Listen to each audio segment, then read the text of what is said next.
Question. How do we call him?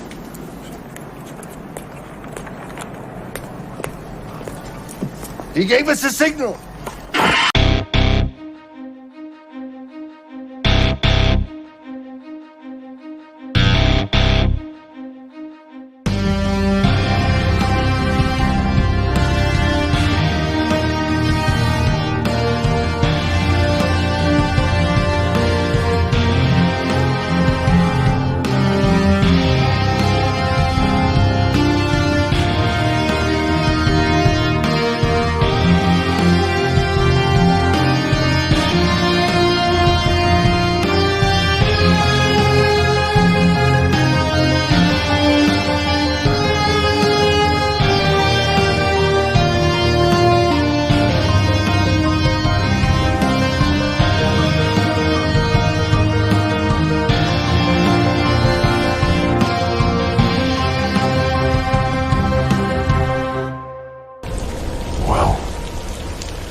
What up, Gotham Guardians and Arkham Adversaries? It is your boy Trey of the Bat Channel.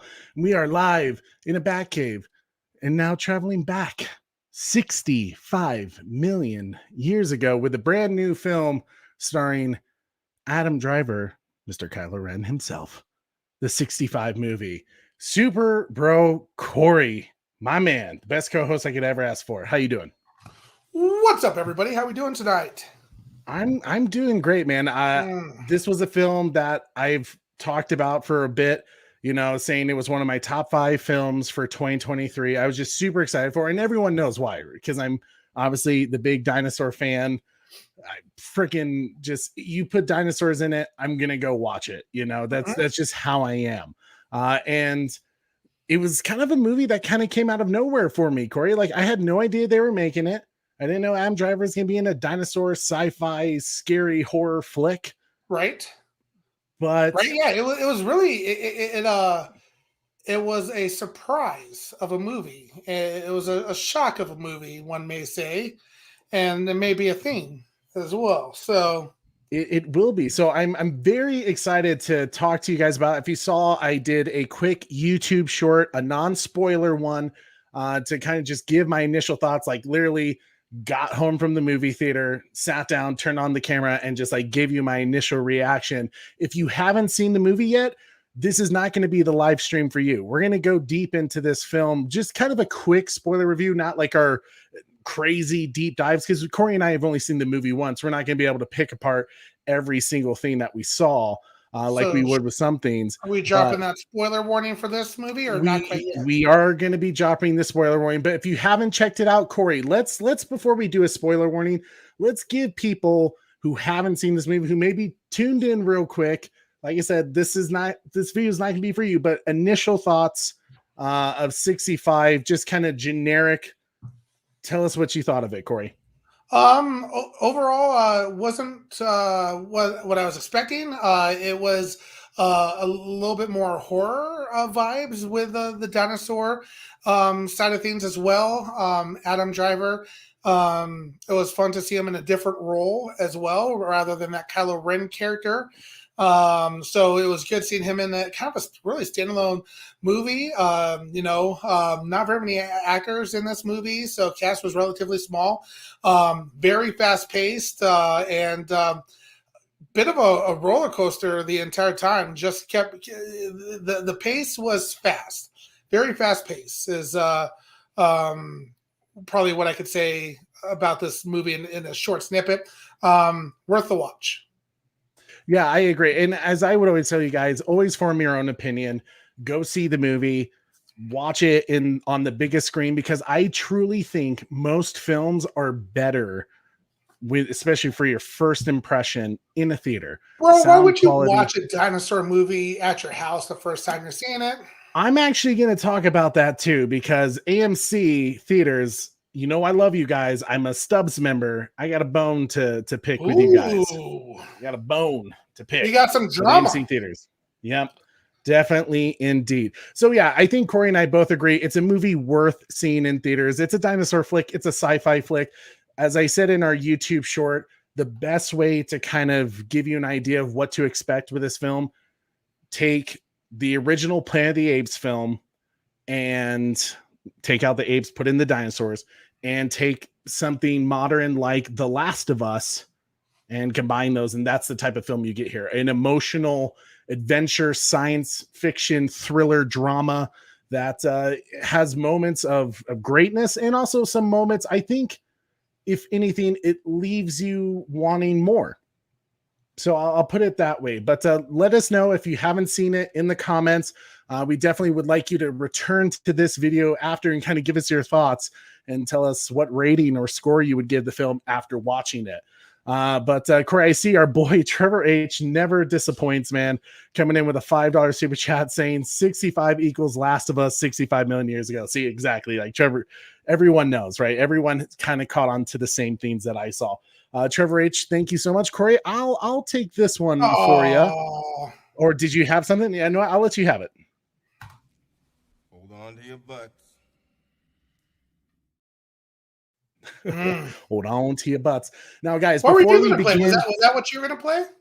It actually is, yeah. Brothers think alike, right? Guys, as always, before we start our spoiler review, doing our quick little promotional things, follow us on our social media pages. We'd love to hear from you guys. Like, one of the greatest things about having a YouTube channel is like chatting with people all around the world and getting your thoughts about the movies, TV shows, or any entertainment news that excites you. And we'd love to hear that. So reach out to us, follow us on some of our social media pages like TikTok, Instagram, Twitter at @the_Bat Channel. You can message us saying, hey, you guys didn't talk about this tonight, but maybe something to bring up on a future video. Go right ahead. If you have a suggestion for a future video, a topic that you want us to discuss, we love hearing that stuff too. Or if there's something we missed, let us know. We love to hear from you guys. Or you can put in the YouTube comments. That's a great way to get, some engagement, to get the YouTube algorithm working in our favor. And as always, it helps us out so much when you guys smash that like, share this video, subscribe if you haven't hit that notification bell. Do that. All those things help us out so much. Like I said, we can't grow this community without you guys. So you guys are a big part of that.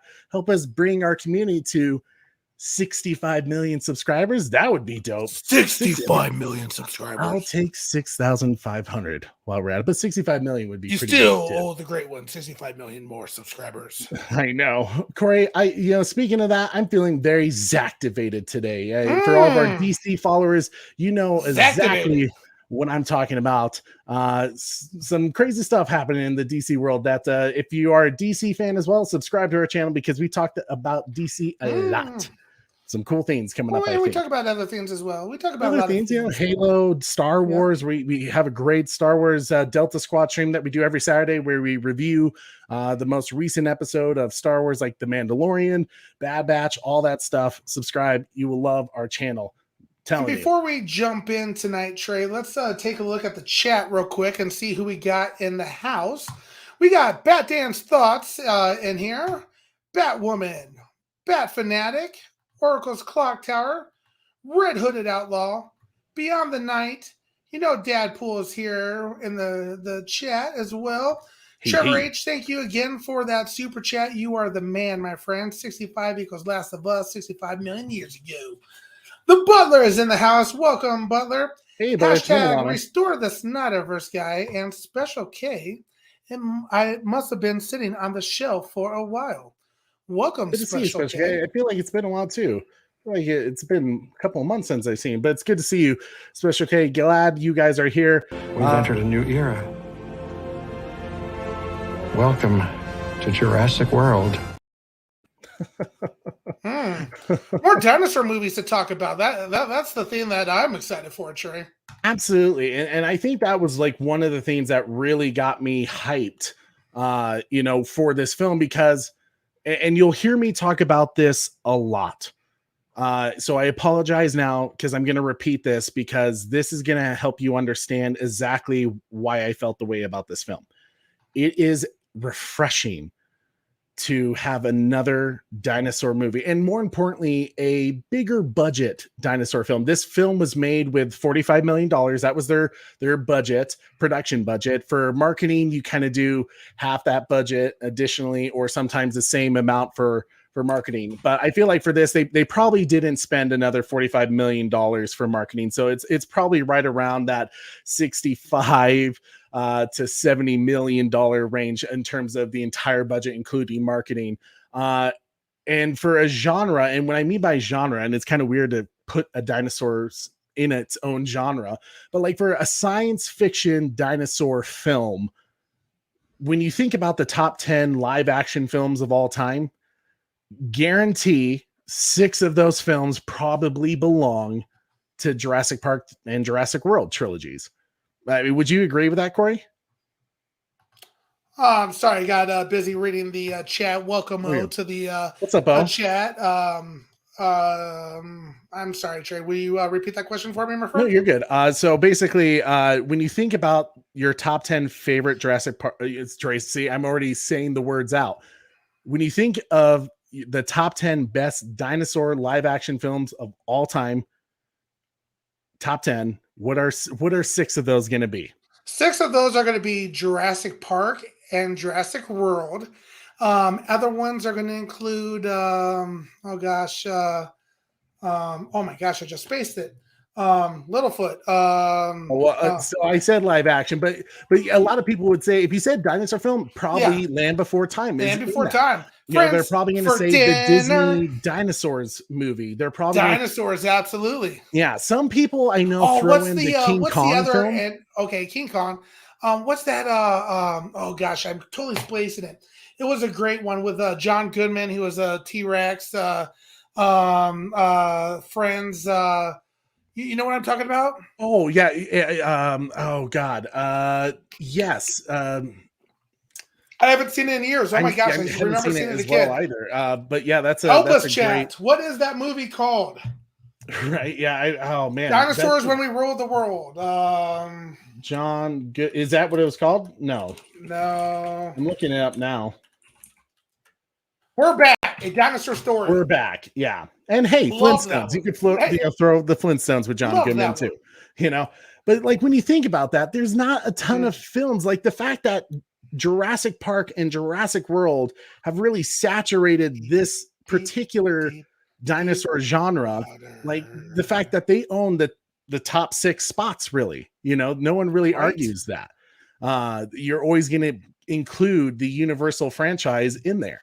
So the question is, does 65 top Jurassic World and Jurassic Park? Does it? You know, and I think that's a wonderful thing to kind of keep in mind as well. When it comes to this type of genre, I think the fact that people have Jurassic Park and the first Jurassic World and the Lost World and all those films as kind of the standard of what's considered a good dinosaur flick, that sets a lot of expectations and standards for you to hit. Now, whether this film accomplished those things, we're going to go deep into that with this. So, Corey, let's go ahead. If you haven't seen the movie 65, this is your spoiler warning now.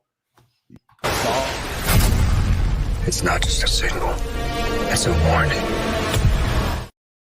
All right, here we go. So one of the things that immediately, this film was written by the people who did A Quiet Place, both part 1 and part 2. That is Scott Beck and Brian Woods. They worked with John Krasinski on those movies. And Corey, have you ever seen A Quiet Place? No, which is sad because I absolutely love John Krasinski.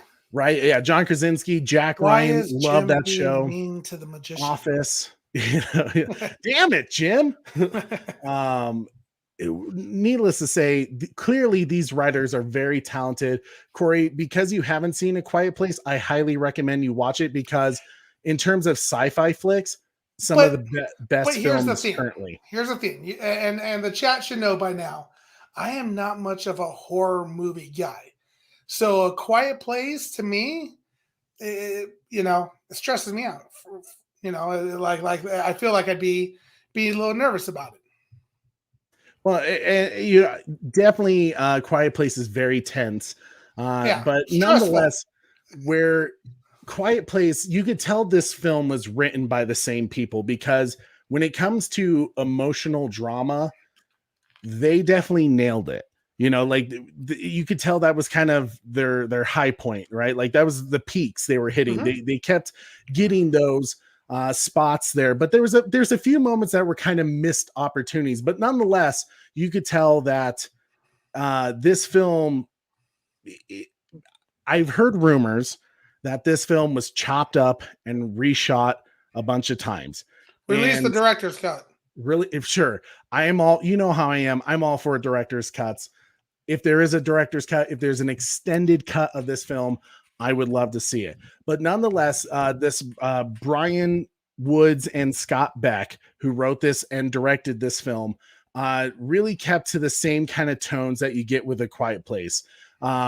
I don't know if it quite hits on the same level as A Quiet Place. I think Quiet Place was done a little bit better, but nonetheless, a very similar style and tone film. Um, Corey, let's kind of go into like what Before, yeah, before we sorry, jump go into ahead. the too quickly, Deadpool said, "Would love to know your thought about the SFX and the soundtrack." So I The feel like sound that's. effects. Hmm. Okay. So this I was gonna say, but because Dadpool already brought it up, this was the bone I was gonna pick with AMC Oh, should theaters. we wait? Oh, okay. Oh, interesting. They didn't have it in the Corey already knows what I'm gonna say. I can't remember what Dolby. they call it. Adobe. Yeah, they didn't have it in the Dolby theater, which they really have the sound quality improved and like the Guess what, seats big fella? rumble and stuff like that when the bass is really high. Mm, It's guess what, big literally, fella? I see any film I go see nowadays, I usually go see it in the Dolby theater because as someone who's a musician, I prefer to hear the better audio quality. And I gotta be honest with you, I'm so surprised that AMC theaters, at least my local AMC theaters, and I kind of checked for the state of Colorado, they chose the movie Scream Yeah. instead of this film. Now, no offense, if you're a big horror fan and Scream is the greatest franchise ever, no offense to you guys. I'm sure the new film is great. I haven't seen it. Jenna Ortega, I know she's on top of the world right now from her show Wednesday on Netflix. And you know what? I've watched a couple of the Scream films, and I think they're a cool franchise, in terms of horror flicks. There, Scream had no business being in a Dolby theater. What kind of sound effects are you going to get from stabbing people?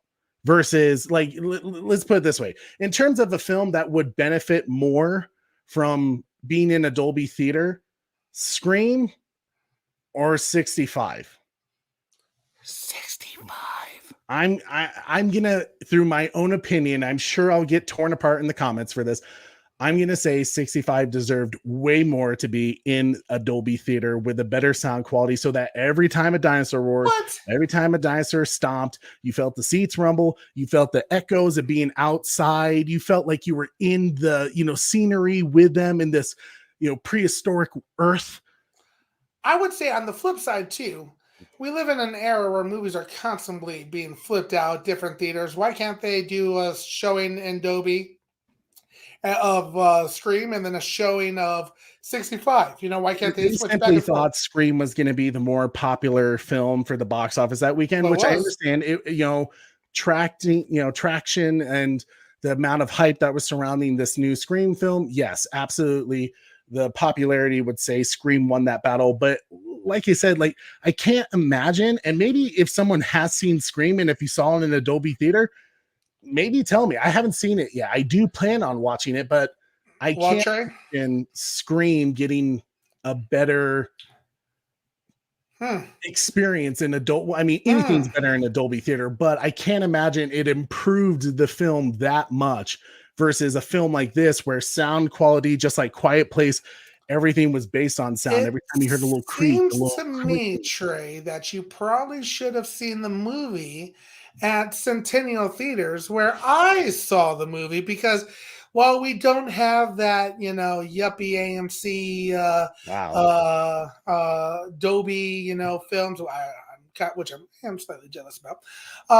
We have the Olay experience up here, which the Olay Theater, which has fantastic. Fully electric recliners, extended leg room, immersive sound and picture. Guess what, buddy? It played 65. Lucky So I you. So saw it clearly they basically had Adobe. brains. But our state of Colorado, in terms of movies and which theater to put them in, they didn't even have it in IMAX. They had Scream instead. So I was really surprised by that. And like you said, it's no shade at the Scream movie. I just can't imagine sound effects wise. I would probably guess more audio designing and sound engineering went into the movie 65 than it did to Scream. That's just Maybe my Colorado guess. just doesn't respect dinosaurs as much as we do up here, Trey.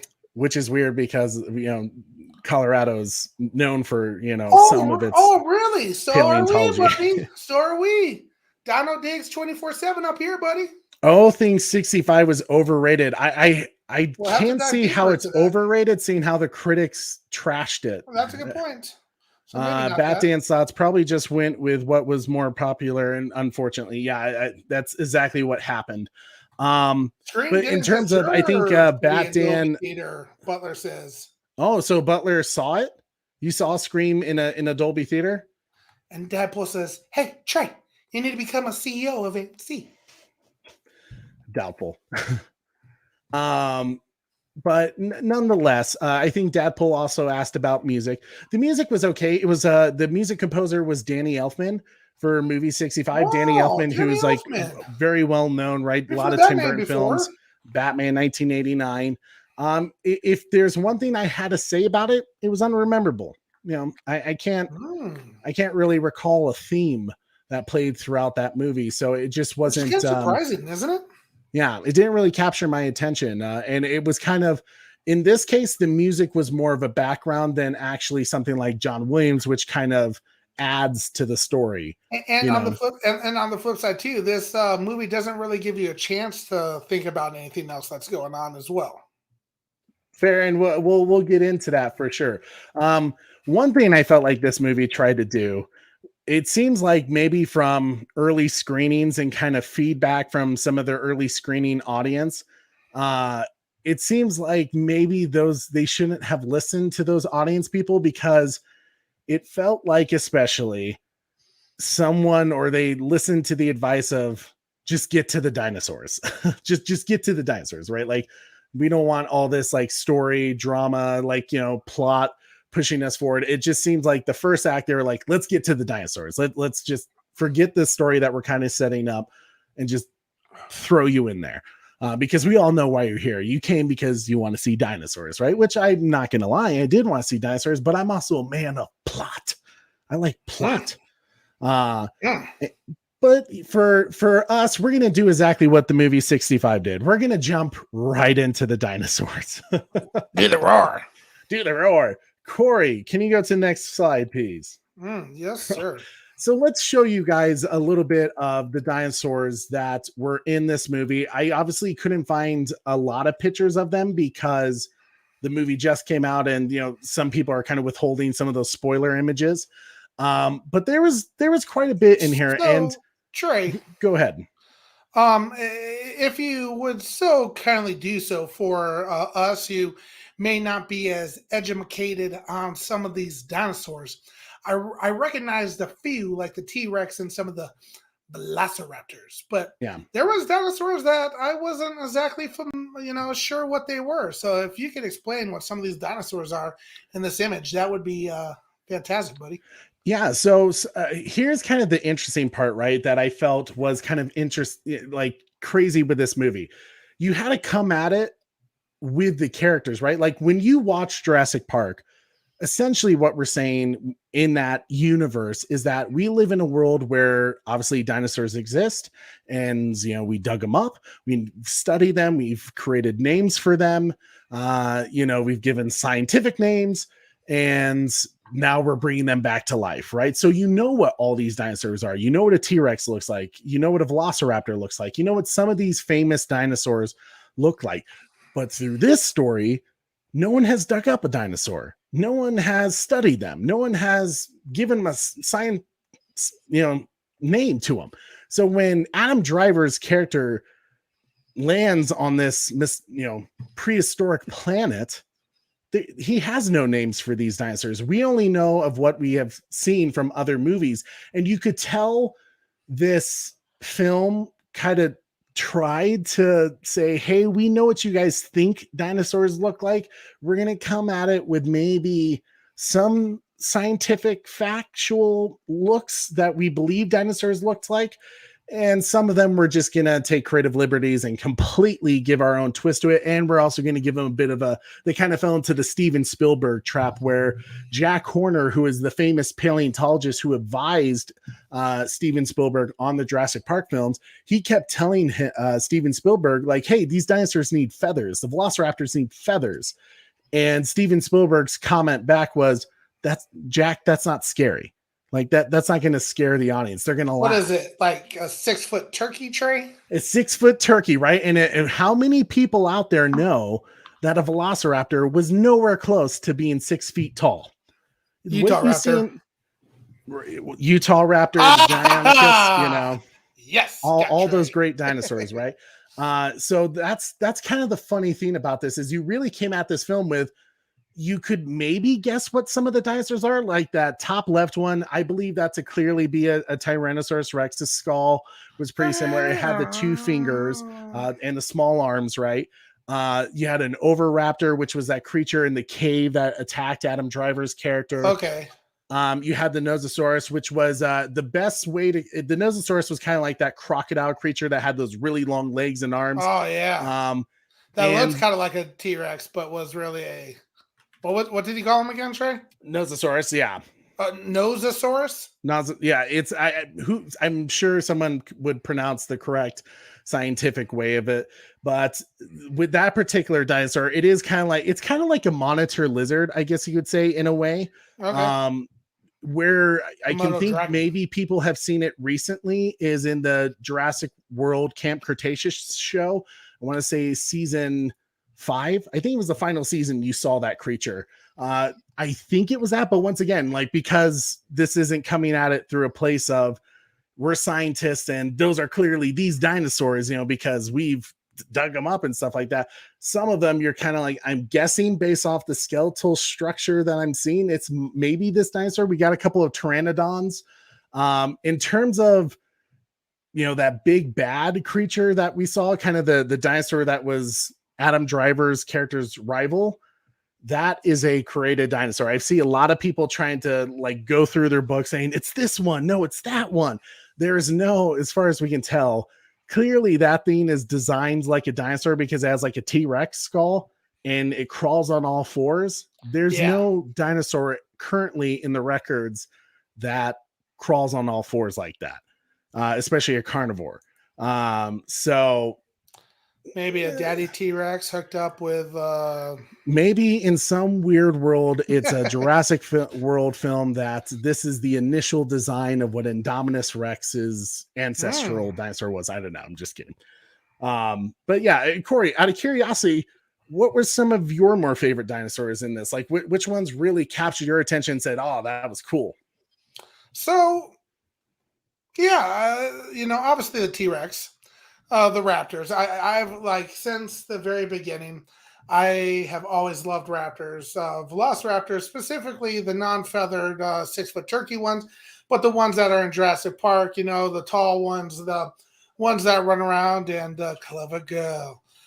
Those are the the Raptors that I like.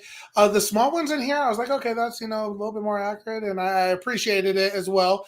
I missed my like that they do. If you listened very closely, some of the dinosaurs, they did reuse some Jurassic Park and World dinosaur sound effects. They did. Sure. Yeah. Can I get into a complaint here with the dinosaurs? Sure, why not? That we share? Man, I miss that we didn't have any herbivores.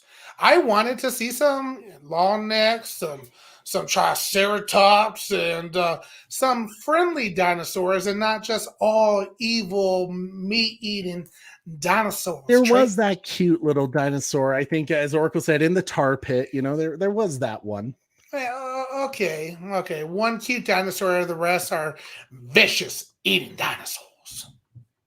Yeah, they definitely went for, and I feel like this film did its best to try to separate itself from Jurassic Park, Jurassic World. You could tell they did not go, dinosaurs are these majestic, beautiful things, right? They didn't go. There was no love for the dinosaurs. Wonder. No, they went for the more honestly, they went with a more honest approach with at least the carnivores, right? Like that these things will freaking eat you. And it was, it's in a way, you've probably heard me, Corey, say this about Jurassic World, that one thing I've kind of been disappointed with the most recent trilogy is their hesitancy to go for it, to be a little brutal with the dinosaurs, to see them eat people, right? Like every time you see a dinosaur like eat someone in Jurassic World, there's really no blood. There's really just smash, and then they'll cut the camera away. It's very kind of Alfred Hitchcock, which there's nothing wrong with that. But in terms of like, I feel like in Lost World, they did that, right? Like, hell, they did it in Jurassic Park when you see Samuel Jackson's arm, Mr. Anderson's, fall on Ellie Sattler. Mr. Arnold. Sorry, I say Mr. Anderson. Arnold, Mr. Arnold. Mr. Anderson. Mr. Anderson. They definitely did not want you to feel majestic, nostalgic with the dinosaurs. They wanted you to be terrified. And just as the marketing, they said the scary, the movie that makes dinosaurs scary again. They definitely went for that approach. And Corey, it sounds like it worked on you. Pat? What's up, Savage? Yeah. Yes, the dinosaurs were scary the entire time. I think I'm going to hold what I'm going to say until we get to the story. Yep. All in all, the dinosaur designs, while very, very cool, if you were looking for something scientific, not really. They definitely went for the more monstrous, side of the dinosaurs and kind of tweaks them a little bit to make them a little bit vicious. Now, for the Velociraptor, assuming it is a Velociraptor, they did get the size right, and they did add some feathers to them. Not as much. It was kind of more like a Jurassic Park 3 thing where they kind of gave the male Velociraptors, just the head feathers. But these were very much,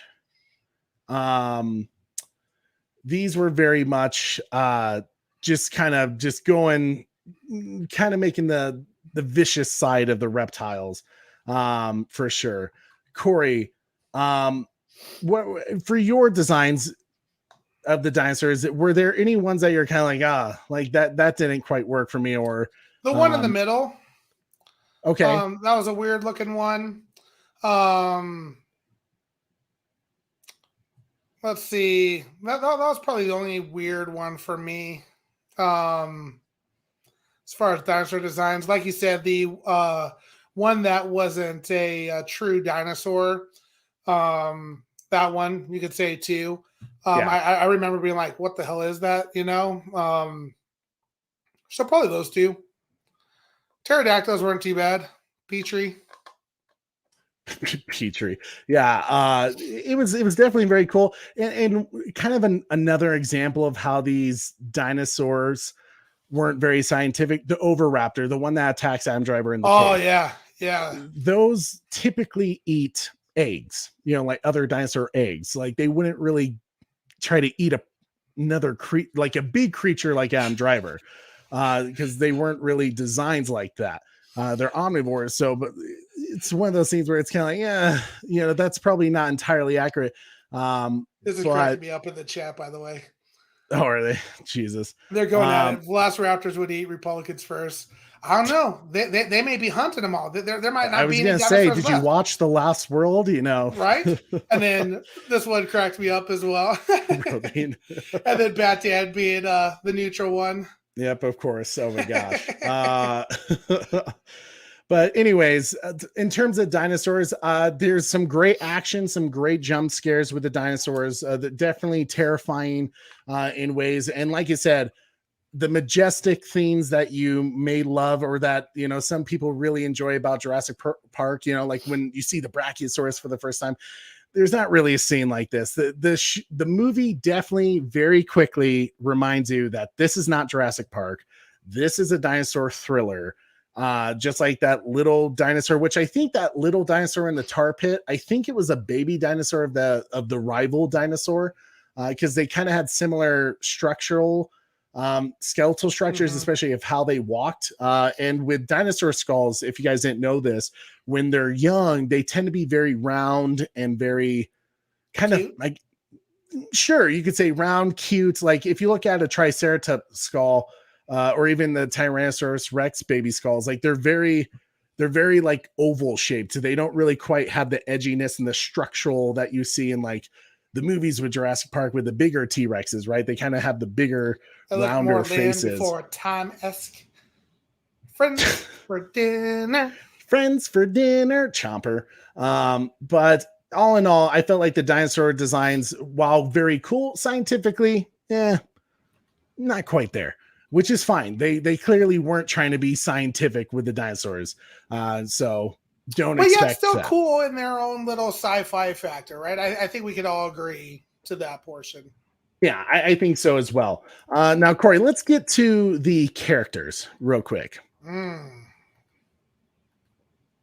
Okay, so this honestly, I wouldn't be surprised if this was partly how they were able to keep it such a low budget, because they didn't really have. Really, they had two characters. Yeah, Adam Driver, and this incredible actress named Ariana Greenblatt. Greenblatt. I have no idea. Ariana Greenblatt, and she plays Koa, and Adam Driver plays this character Mills. And first off, Adam Driver, he's an Oscar-nominated actor. He's very, very talented, right? He was in the military. He was a part of the Marines, so you could definitely tell he knows his way with weaponry. So there was no lying there with him. And this little girl, like, holy cow! I feel like the chemistry between them was really a vocal point and a highlight of this film. What's your thoughts, Super Bro? Yeah, interesting side of things again, right? There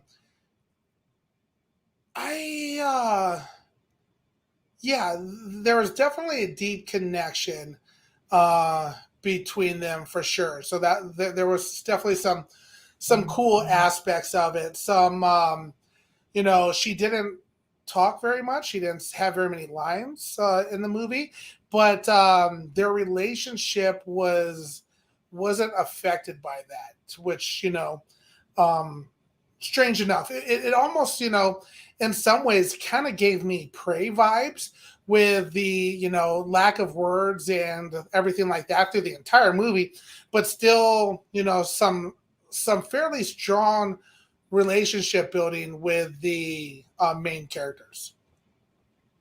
Yeah, no, I agree. Prey is kind of an interesting film that you brought up, because now thinking about it, you're kind of right on that. Like, she definitely had kind of that same story damn arc. right I'm right about that. Mm-hmm. I really just got the sense that with these two characters, obviously with them being kind of the focus of the story, both are kind of dealing with tragedy in their lives and trying to connect in a way. What were you gonna say, Super Bro? Family. What? Family. I think that's like the only word she said. Family. Oh, family. I was like, Family. I kept thinking he said free me, and I was like, from what? Release me. Freaking Independence Day. Batman says he loved Adam Driver's character. What in particular, Batman, did you like about Adam Driver's characters? Let us know in the comments. Personally, this was part of the moments, and this is kind of also getting into the story, which we were going to talk about. Mm-hmm.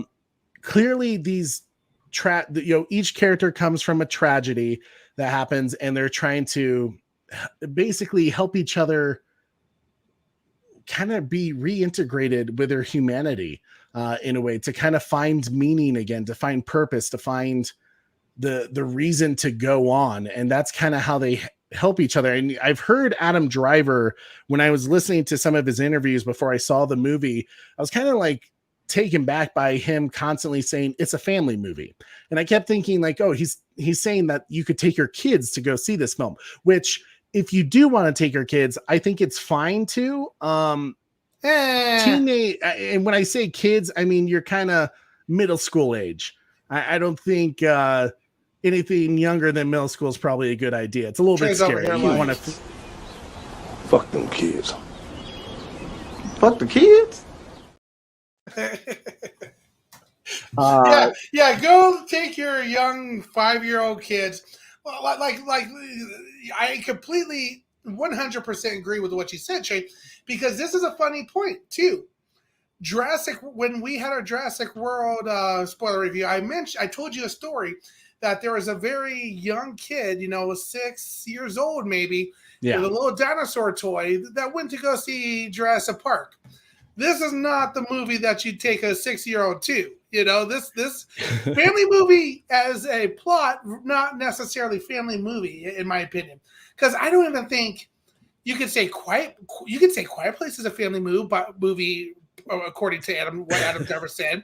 That has a family in it. I know the basis of it, but this is a teenagers and above movie easily. Oh, absolutely. Yeah, definitely a little too violent and scary for like younglings. But where Adam Driver is basically talking that this is a family film is, in a way, it is. It's a sense of losing family and losing your sense of purpose, losing your mission in life because you've lost family. And it's kind of the idea of how love can bring you back from that. Love can save you from your grief. And family doesn't exactly mean, blood. It can mean anyone. It can mean someone that's important and special to you. And just between these two characters, you could tell while they're resistant to caring for each other in time, it's one of those things that's just kind of inevitable. The truth is, while they try to reserve themselves and keep kind of the cold shoulder because they're afraid to be hurt again, it's just one of those scenes where kind of the paternal instincts kick in, because Adam Driver, being a dad, is going to try to protect this little girl, even though he thinks he's doing it just out of duty, which actually is more out of love. Would you agree with that, Corey? Yeah, this was all it's funny because I know we'll dive deeper into it, because there was a lack of character development that we both had issues with. But in some ways too, the little, if you look at the little snippets that they did give us, showing of his, what happened to his daughter, and then kind of his relationship with the new girl. Yes, it was very father-daughter, figure, because for me, I'm not entirely sure I would have tried as hard as he did. I know that's horrible to say, but that kid just ran off the other direction. She's probably eating. Yeah, my God. In this case, Corey, that's why responsibility and duty was a good thing, that he followed through on that. Good God. Thank God you weren't, in charge of this ship. What the hell, Corey? Oh my Hey, gosh. we already said 0 survivors, man. That's why I'm Zero talking about. survivors, right? Like, yeah. Like, oh, she's all out there on her own. Yep. She'll be all right. She's sleeping. Oh my god, I love that, Bat Dad. Hashtag sacrifice Corey. Yep, Corey's definitely the first one to go if we're ever in a situation like this. I think. I think I'm the smart one. You're over there trying to save some random kid, Trey. And you're just I'm over here grabbing like, the ammunition, right? yeah, I'm grabbing the ammunition, and I'm like, you know what? I'm out of here, Jack. Oh my gosh. But all in all, Corey, what overall performance from Adam Driver and from Ariana? What's your thoughts? Did you believe them? Did you feel for them? Did you feel like a connection with them?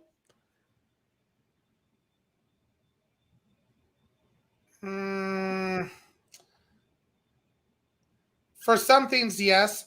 I don't want to go too deeper into this because I want to wait for plot and storyline. So, yes, there are some things that I connected with. Other things were kind of weird to me. So, a mixture of both in some ways. Okay. So there were some missed opportunities for you. Absolutely missed opportunities. Okay. So I guess at this point, let's just go ahead and go to the story then of it, Corey. Good call. Story. Obviously, the idea of this movie, kind of the premise is that there's a humanoid civilization.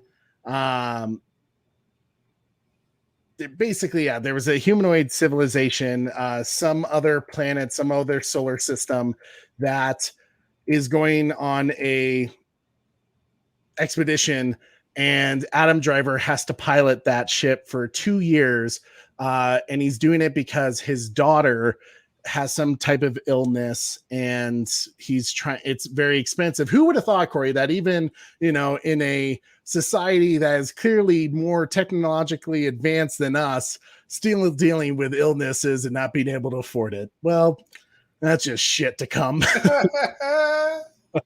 I remember watching that thinking like, damn, even then still issues. I guess we're what just happens universal right, health just care, I guess. constant cycle of not being able to afford medical care Because the doctors are smart. Right. So obviously his daughter is sad that he's leaving, and is kind of they kind of leave on a bad note between him and his daughter, because she doesn't want him to go, because she wants him to be there for her during this trial that she's about to go through health. And he, obviously as a father, he has to go to provide the care that his daughter needs to give her a fighting chance.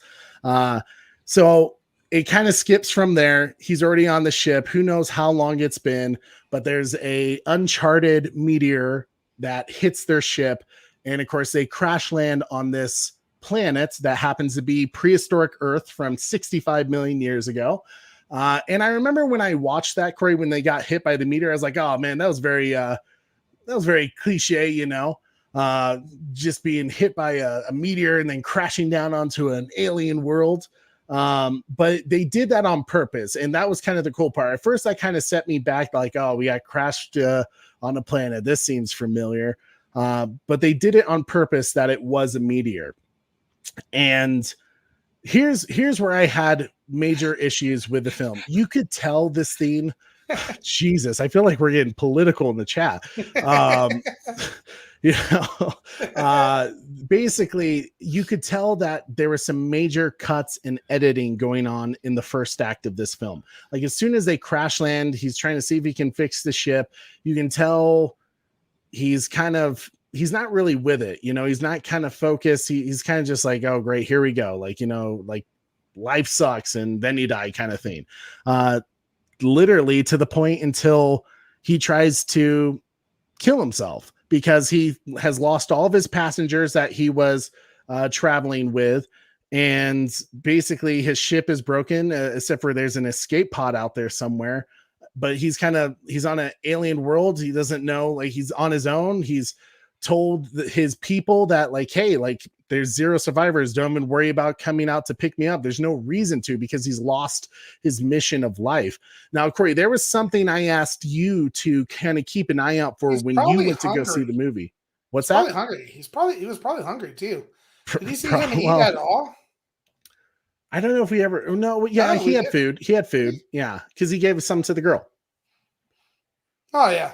Okay. Yeah. But there was something I asked you to keep track of because I didn't catch it the first time I watched it. Can you tell us a little bit about that? Yeah, you were basically asking if how much of a time lapse there was from when that happened, and the way that you were trying to judge it was by me seeing if Adam Driver's beard grew at all. And while I'm a big fan of Adam Driver, I didn't notice his beard grow any during that time. And now, whether that's a missed opportunity, or maybe Adam Driver's a little bit of a yuppie and he can't grow a beard. Clearly, he can grow a beard.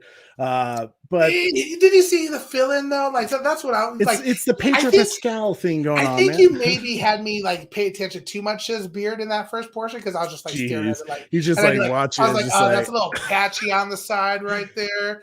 I wasn't asking you to critique his beard, Corey. I was just asking if you grew. I'm there watching the movie, like, all right, Trey, tell me to watch the beard. There's something weird about the beard. I'm like, it's a little patchy, I guess, Trey.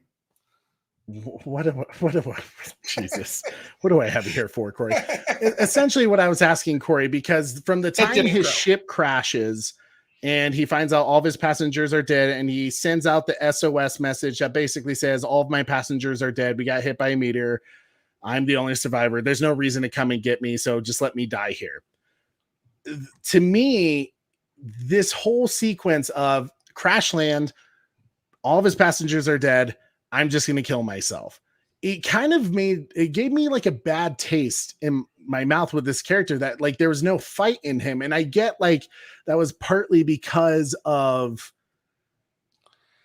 Did we realize his daughter had died at that point? They didn't. Yeah, they didn't tell you at that time. And that was part of the issue is some of the editing. Yes. They kind of gave you an idea that maybe she had passed, but they didn't confirm it until like midway through the movie. So it probably would have made more sense that he was going to off himself if they would have shown us the fact that his daughter had died while he was away. That would have made more sense, because when I saw it, I was like, is he just going to kill himself because he just wants to opt out? Like this is way too much work. Not going to try to survive this. So to me, yeah, especially because like he didn't know his daughter had died until later on. It would have been better to have seen some time lapse for him to kind of maybe start that rival with that dinosaur that he shoots in the eye eventually, to kind of create an antagonist character through the dinosaur, kind of like the way the Indominus Rex was, right, in Jurassic World, where this dinosaur is just kind of throughout causing havoc.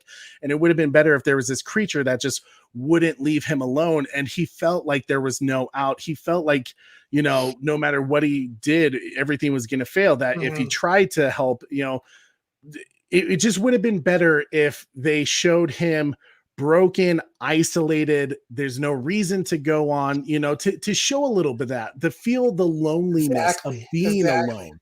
Because at first I got like, oh, he's kind of weak, exactly to give up this early. I was confused. I was like, wait, what's going on here? We didn't have that, like, oh, there's, we don't like. We saw that he had a wife, but we don't really know if it was like, we even know if she's still around after the and that's the thing too. He has a wife out there. So you would think there would be some fight in him. I get like losing a kid must be the worst thing in the world, right? Like I cannot imagine. But it seems like there should have been some fight in him to at least get back to his wife, and to just have him be like, well, my ship has crashed. The ship is broken.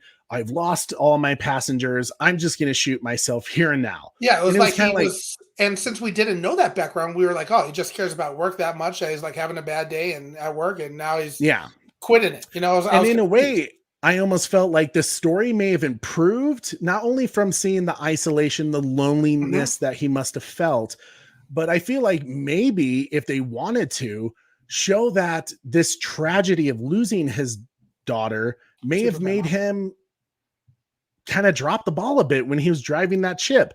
I keep thinking how stupid it is for having a technologically advanced society get hit by an uncharted meteor. You know, like they're able to travel light years, and yet we still get hit by a meteor and crash, right? Like, to me, make it make sense. I kind of think, well, that kind of seems like, you know, like you said, cliche, right? Like, why the meteor? That seems stupid. Now, obviously, this pays off later in the movie. Yeah. But nonetheless, these were the initial impressions I was having when I was watching this film of, literally, did he, you know, after watching, I was like, did he crash because, you know, and get hit by the mirror because he wasn't doing his job? He wasn't paying attention. Why on God's earth would you not have like a person always piloting Jesus? I can't talk today. That ship, or having, you know, artificial intelligence, you know, autopilot taking them without missing, you know, some of those asteroids and stuff like that. It just seems like if they could have just expanded just a little more, that here this guy was on this planet alone, you know, using up resources. It seems like there was no way out. There was a dinosaur that was hunting him that he just couldn't get away from him.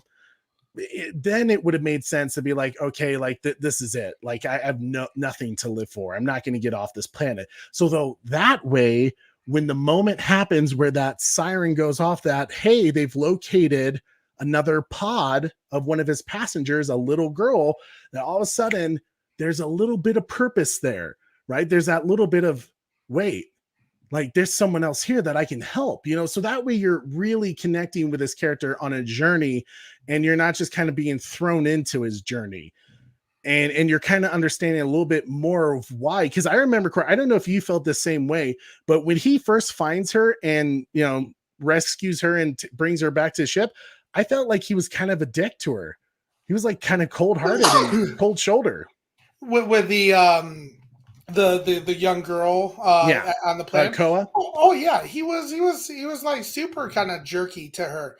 Like it was an interesting vibe, and that's where like they kind of missed on, like, you know, building, you know, the background story. Like I would have, it would have made more sense to me, you know, where he was thinking about that, you know, quitting, you know, suicide. Yeah. When if we knew a little bit more about, you know, what had happened in those years of being away. So it was very it kind of like I was constantly confused. Yeah, and I think that, like, those were some of the missed details, and maybe they showed that through some of the, because like I said, it was very choppy in the beginning of the film. I did like how they kind of did their title credit. It was kind of great. If you think about it, it was one of the longest opening sequences before you see the title hit. It was like 10, 11 minutes before you finally saw the 65 movie title. And it was kind of a cool way they did that. And once again, part of my enjoyment was taken away from not being an AMC Dolby theater, where you could have heard a dinosaur roar, because all you saw was the footprint and then the 65 title, right? Like, it would have been great to have done a dinosaur roar there to like give you kind of the oh my God, what is out there kind of thing. And kind of that just tonally that theme that just gives you chills running up your spine, to really give you that scare of the dinosaur or whatever creature is out there in terms of, you know, how he's viewing it. But all in all, when they finally get to this character, and like I said, this is where the movie really starts to take off. When you hit this middle act with now Adam Driver and Ariana and their I should start calling them Cohen Mills, because that's their character's name. When Cohen Mills start going on this adventure because there's an escape pod that's left, and he's going to take her to it to save her. And, you know, there's this communication troubles that they're having because she speaks a different language and he speaks English. Go figure. And he's trying to figure out ways to communicate with her. And it was very interesting because in a way it forced them to communicate through physicality, through, you know, touch, through drawing and stuff like that. And it was kind of a cool concept. What did you think about that, Corey? Did you feel like her not being able to speak English hindered the film of where it could have, like, if some of those emotional moments could have been more, or do you think it actually made it better? That's complicated. Um, I guess in some ways it hindered because I didn't understand necessarily why she couldn't speak English. Like, was that ever really answered? Like who are I these mean, people that clearly, they're it's just one of those like difference of like you have a whole bunch of passengers. Not everyone's going to speak English, on your ship. you think that was the case? Yeah, why wouldn't it be? Like, why I was wouldn't you have wondering if people of they were different like, cultures? were they from their culture? Why are they hire? They said that she's been asleep for so long. That's where I got confused because if she's been asleep for so long, maybe she's from like a ancient. No, I think what they meant by sleep for a long time is literally she was probably asleep for 2 years while he was on this mission, because his expedition was like gonna be 2 years. Relatively, that's not that long then. Like you're I mean, being, 2 years. Come on now. That's you're being cryogenically frozen. And to me that why even be asleep for 2 years then? Okay, maybe there's a food crisis or something along those lines where they don't have the supplies to transport that many I people. think it's simply that So to get more passengers on, you don't supply food. Yeah, let's not worry about how long she was asleep, though. I mean, that's why. But that's where my mind immediately went to. I was like, maybe she's from like an ancient time as well, or that she's been cryogenically frozen for like 100, 200 plus years, and her English isn't there. That's where my mind went to it, as far as the not being able to speak English. Because the other side of things too, Trey, is she was big into the higher, drawing Griffith. I can't talk. You know what I'm trying to say? Hieroglyphics? Hieroglyphics? Yeah. Come on, man. Egyptian writing? Egyptian writing. That's kind of where I thought. Because she was drawing stuff on the cave, and I was like, oh, interesting. This is, some interesting stuff. So that's why I'm curious. Did people in the chat, did you guys take it as she's been frozen and sleep for a long time? Or did you take it as, oh, she's just been frozen for 2 years, so she could have gone? That being said, I wish they would overall. I wish they would have explained her backstory a little bit more, so I could have understand why she wasn't able to communicate with him as well as I would have liked to see. Yeah, but that said, it didn't hinder the movie and from that standpoint of not being able to talk or communicate, because it was kind of cool in the sense that they were trying to find other ways to figure it out. Yeah, to me, like in terms of her not being able to speak English, that I didn't serve a story problem for me. I'm not sure. I'm not exactly quite getting how it did for you, because to me, how many times on any cruise ship do you have people that don't speak the same language as you? I guess happens all the time. I guess if you think about English is like the most spoken language in the world. There's other countries and stuff like that. So like, even if it was some broken English, it's still, I feel like there still would have been ways to communicate. But here's the thing. Here's the other thing then, Trey. And this is why I think you're wrong in this case. He had so many damn gadgets because he's from the future that he was able to, see things around corners, see things in the dark, be able to have things analyze it. Why couldn't his damn laptop be able to communicate with her that way if she was actually from a world or from a community in her language? How easy is it nowadays to say, yeah, hey man, I'd like to buy a cheeseburger. So simply because they're supposedly more technologically advanced. Yes. But like you said, Corey, to not like, I feel like we're focusing too much on the language thing, because to me it's like, you asked the question. They couldn't even focus on they couldn't even solve an illness that was happening in his, and that it was so expensive that he had to do this crazy job for it, and she still passed. So clearly they couldn't even. Whatever she had, the disease was, they had no cure for it, So but I would feel like if you're that technically advanced, you have the ability, like, okay. I mean, were they that much we're focusing too much on the technology, Courtney. Like they weren't that much more. Like, I mean, yes, they had a ship that could travel light years in cryogenic sleep, but like, weaponry was about the same almost when you think about it. What? Almost What? things that weren't like so outlandish. He was shooting like laser beams or something. He was like jacking that thing up, Jesus, increasing the Corey. power of it. These are some high tech guys. There should have been a way to communicate. This, Star Trek is what I'm thinking. So Corey's biggest issue is that there wasn't a way to communicate, and they had to communicate physically. So that hindered the story somehow. So that being said, now that we've talked it over, it has now hindered the story a little bit for me. But overall, it didn't bother me that much that they weren't able to speak to each other. That's why we spent 10 minutes talking about it. But that's why I took it, Trey, as that she's from like a couple hundred years ago, where they maybe didn't speak English back then. It's just a different. And honestly, if anything, we saw some of his equipment was broken, so maybe his equipment to speak to her. And excuses for Adam Driver. I mean, I feel like, sure, if you want to say that they didn't spend a minute to explain of why he couldn't speak to her in English, sure, we'll count that as a loss. Anyways, quick answer. Yes, I would. No, I wouldn't abandon Trey's niece or nephew. The other brother, maybe. We're not. It's a possibility. Thank you for that, Corey. Anyways, moving on. I would stick with a kid. That's what is happening. It's bad to end saying that he thinks the translator was broken. Maybe there was. I don't recall that detail. Like, it's been a few days since I've seen the film, but nonetheless, and to get back to the movie now, other than a very interesting detail, I feel like it was wonderful that on the moments that they could communicate, and this is where they were focusing on the story, right?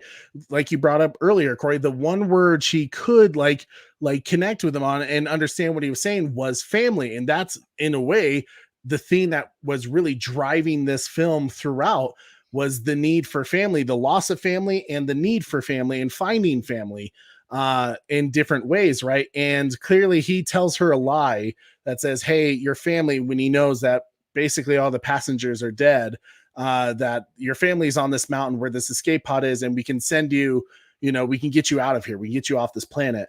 And then you get kind of this Lord of the Rings adventure where they're walking around trying to avoid disasters and, creatures that are trying to eat them. And also they're kind of learning about each other, right? Like you could tell he's kind of, in a way, he's not focused with her, right? Like he's kind of, in a way, he was kind of like a bad babysitter, not really paying attention. Like here she is just walking around. He's like trying to keep her, close by, but she kind of like goes off, and is like exploring further than he would like. And to the point where she finds this creature in the tar pit that she, of course, has this neat want to save. And he's kind of like, this is, we don't know what this thing is. This creature could be dangerous.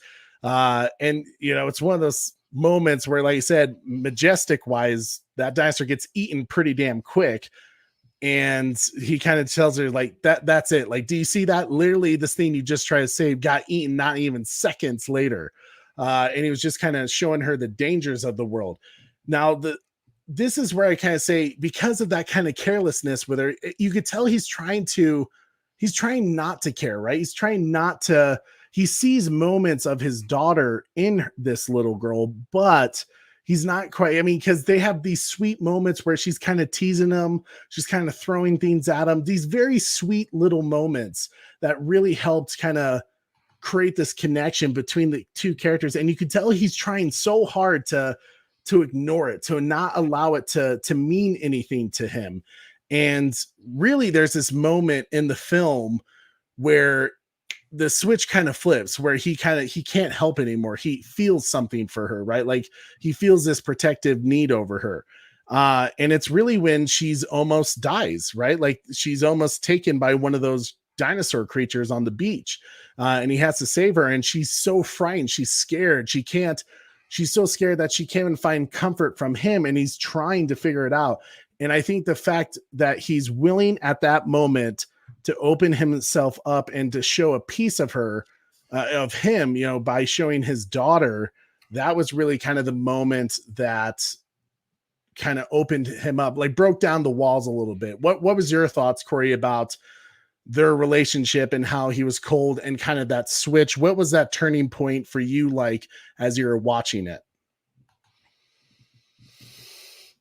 You're talking about like the turn point of not caring to now I care about you, as if you were, I feel like a a parental, personal.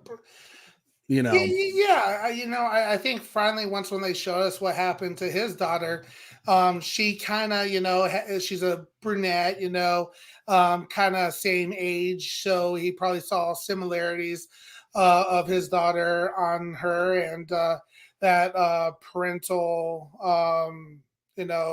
just experience and vibes That and parental instincts, yeah, instincts, kicks in. yeah, kicks in. So, um, yeah, exactly. Hey, grandkids are awesome, so I've been told, but life is messy too. Oh, Jesus. Oh, Sarah, what am I gonna do with you, honey? But yeah, so I really there was those moments that I really appreciated, like those, and that's why I said this really kind of propelled the movie forward, and kind of this is where I say the writers of this film really like these were their sweet spots, right? Like where you could tell they really knew what they were doing with these very emotionally driven moments between the Mhm. two characters, where you could see that he was being cold to her. You could tell he was trying not to like feel anything. She was just a mission, right? She was just a responsibility that, as someone who has this job, oh, I got to get this girl to the escape pod so she can get out of here, and whether that worked out or not, kind of thing, have how he's careless to now, from where he was, oh my God, like this is my mission. I like this is my purpose in life. I have to take care of her. I have to ensure that she's safe. I have to prepare her for the possibility that I might not make it. Right. So he's like showing her these things, get the water, and teaching her like, hey, this is poisonous food. Don't eat this. There's this moment where he starts to become that father figure. But of course he's holding that secret from her, and it's eating him up inside, to the point where finally he believes, and you kind of get this isolated moment, Corey, where he's stuck in the cave because they get, a dinosaur tried to get him. They kind of got cornered into this cave, and there was only one way out. And, there was a, what is it called, Corey? Cave, I don't know, cave, when the cave, breaks, and I don't know, I'm totally spacing. You're being no help, Corey. You're supposed to read my mind. A cave in, collapse. I don't know. Cave in, thank you. Yeah, cave in, thank you. There's a cave in, and he's stuck on his own, and he's scared for his, he's scared that she's on her own, but she lets him know that she's still alive by doing the whistle that he tried to teach his daughter how to do. And it's just one of those have moments. you figured that out? I used to be able to do it, but I'm not great at it. I won't lie. Wonder Wife approved my payment. Oh, yeah, savage. I don't even know how he did that. It just as he said. Oh, listen. I can't see, like I said, I'm not great at it. So Do it again. Teach us, Jay. Teach you.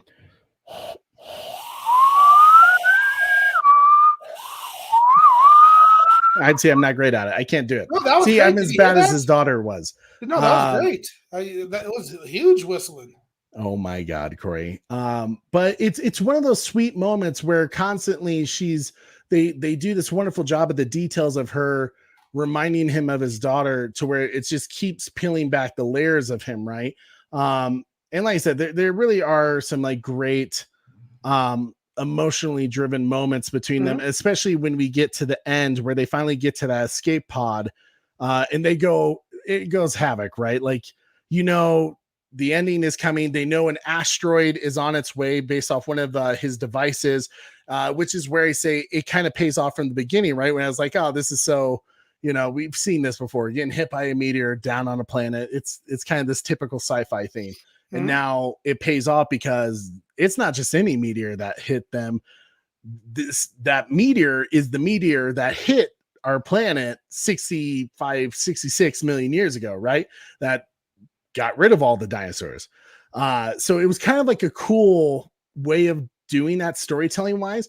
But the end, man, was so action packed, but also kind of like, it was almost like too much going on. I felt like you had this great, like the two T-Rexes that were coming out that were just creating havoc and stuff like that.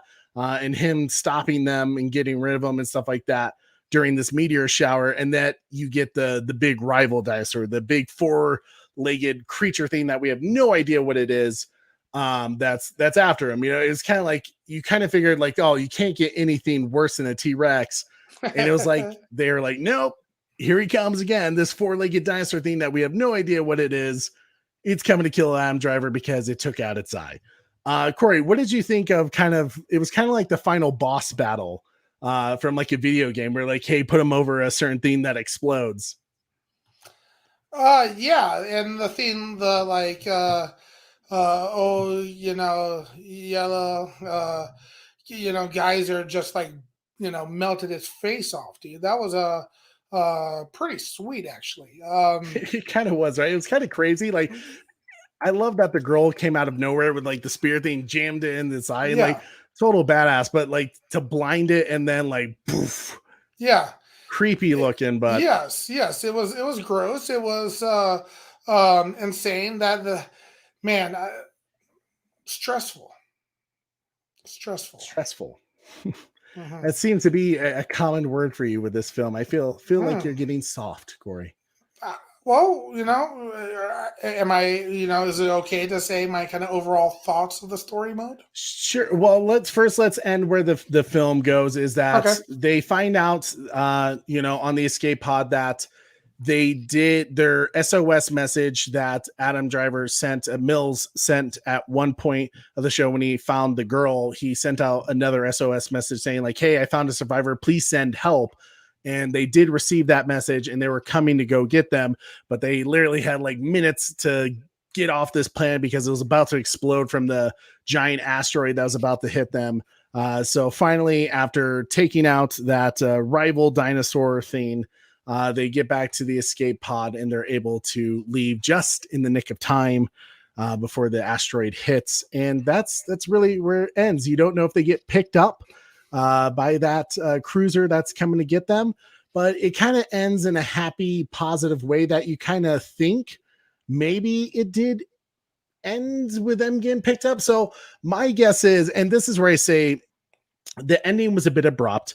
They probably should have showed that sweet moment between them where they do get picked up, they do get saved, they go back home, and because she no longer has any parents and he doesn't have a daughter, it would have been this really kind of sweet redemption moment and also kind of healing the wounds if he took the girl back to his wife and said, she lost her parents, and she needs a family, and have it end there where you kind of tie it up in a bow in a bit. You already have this emotionally drama thriller. Give us that little ending that just says everything's okay with them. And in a way, love heals wounds, right?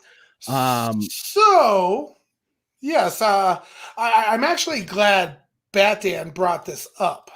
He says, so if it takes 2 years to get there, how were they able to rescue them so quickly, Trey?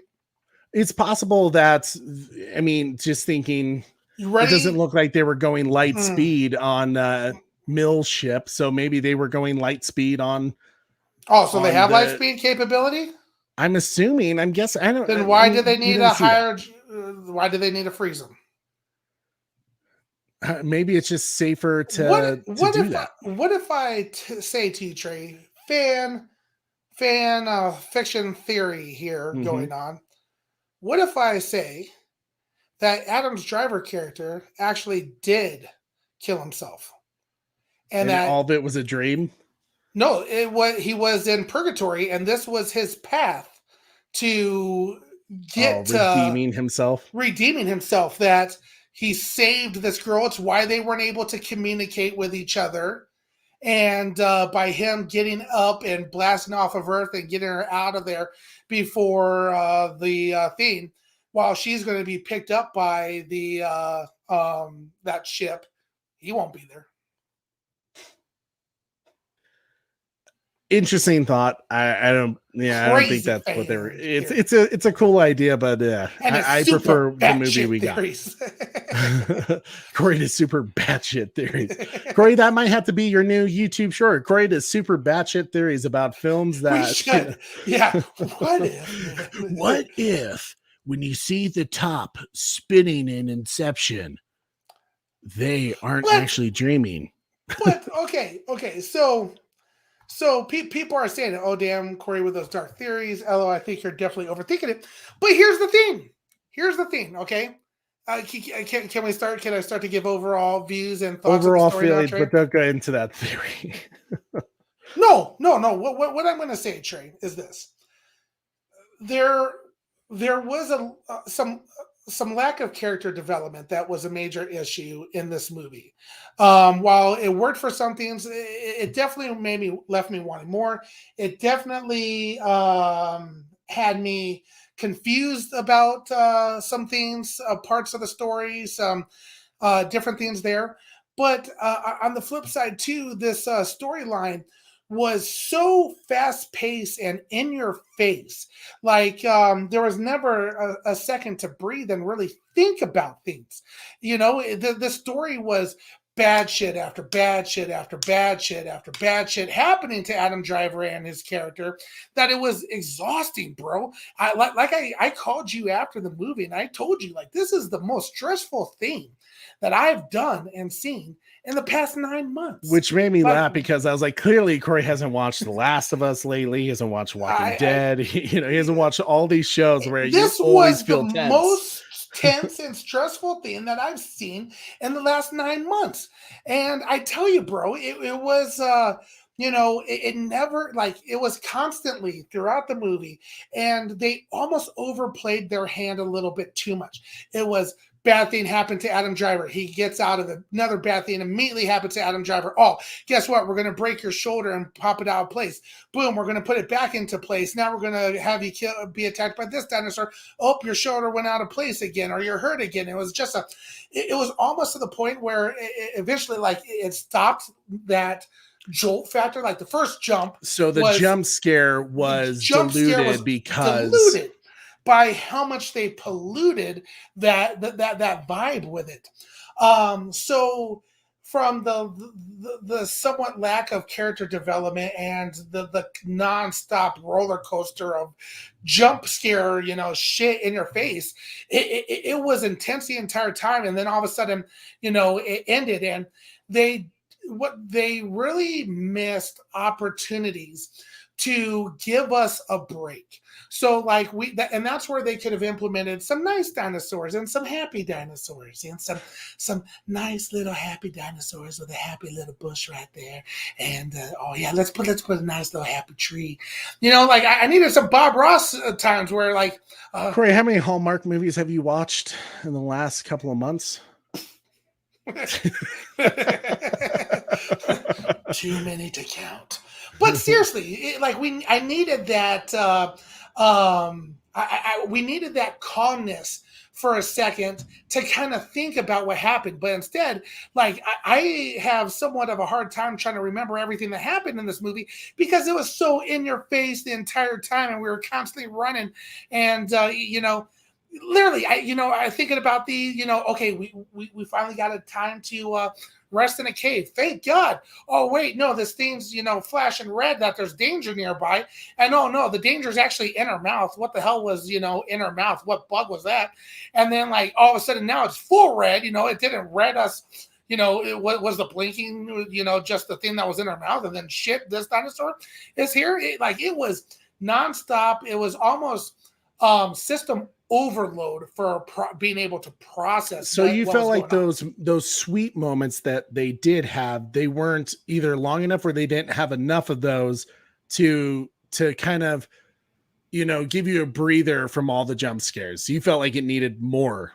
Because the only time I remember an actual break in the movie was when she was having like a hissy fit and she was just like, balled up in a little ball, and he's just like, all right, I guess I'm going to sit here. That's when I would have been like, all right, I'm going to hit the road, Jack. And really? I feel like you missed a couple of things then, because I feel like the middle act, especially when they're walking around, I felt like they did a good job of lighthearted moment, jump scare, lighthearted moment, jump scare. Because there were some certain moments where they kind of helped peel back the layers between each other, and then had the savagery and the brutality of the world that surrounds them and their environment. It was intense. Fair enough. I mean, it was definitely intense, and it was very fast paced. And I feel like this film especially would have benefited from an extra 20 minutes, really.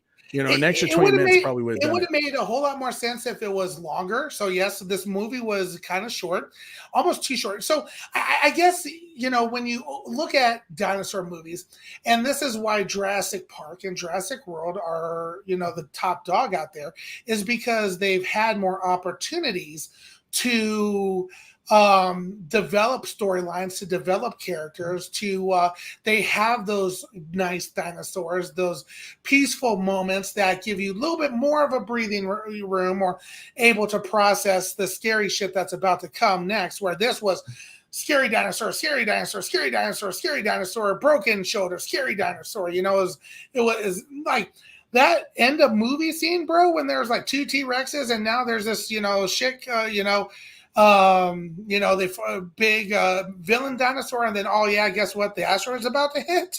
I was like, oh, yeah, good God, man! What else could go wrong?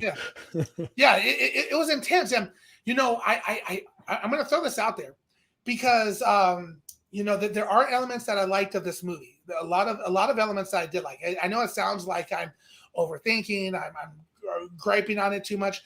I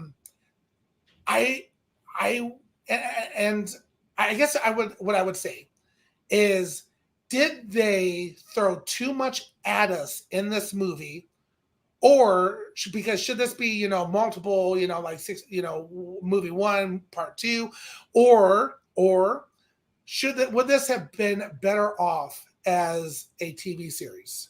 Because this was Sony. Who owns Sony? Don't they have a subscription? Or I think they have Stars, if I recall. Okay, so would it have been better as a TV series versus a movie? I mean, maybe, but you definitely, with any TV series, right? You can definitely really deep dive on the characters and everything about that, right? Like, you can really have some great storytelling, just like The Last of Us. The Last of Us did a wonderful job of not doing.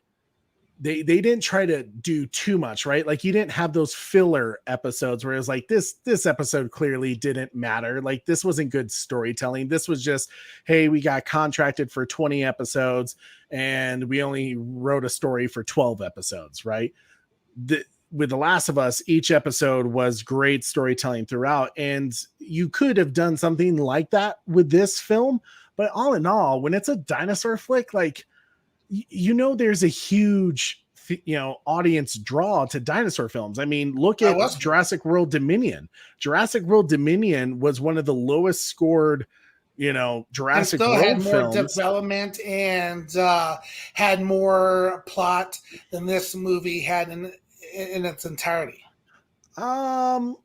Facts. I don't know if I agree with that. The Jurassic World Dominion failed in a few areas for me. Okay, it did fail in a few movies, but that movie is still a higher rated movie than this movie. I would agree with that, because I think they delivered a little better, especially the extended cut of Jurassic World Dominion. Yeah. Shout out to Noel too, because he says, I agree with Sarah, which Sarah brought up the wonderful point. They don't want you to think too hard because the movie falls apart then. It definitely felt like that. It definitely felt like, hey, like I said, the beginning of the movie, it felt like, all right, we all know why people are here. They just want to see dinosaurs. So let's give them dinosaurs. And the truth is, the writers, and that's where I could say, you could tell there's like probably studio interference. And I'm not trying to create like a Snyder cut scenario with this, but I'm trying to say is they listened to the wrong people. The things that made this movie special, yes, because there were dinosaurs in it, that's the worm on the hook, right? That's the way to hook your audience, because dinosaurs, right? Who doesn't want to see dinosaurs? But the way to reel us in and to bring the fish home into the money bank was the emotional dramatic moments that you had. If you would have built in more to those and made them, they were so good, but they weren't paid off. Like they weren't earned in a way. So, and I mean that as in being really, really picky, is that some of these moments were really great, but they could have been perfection if you gave it a little more time, if you were patient with it, instead of rushing through it just to give us, hey, like break from the action, dinosaur jump scare, little bit of a break.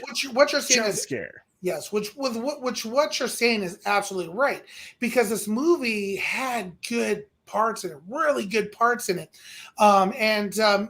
maybe they did a little bit of making us leaving stuff out to make us want more. But how do you continue on the story?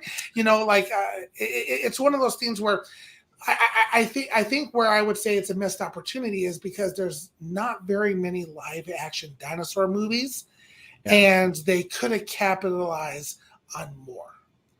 Can I 65 agree. Have a 60? Like there's a Quiet Place 1 and a Quiet Place 2.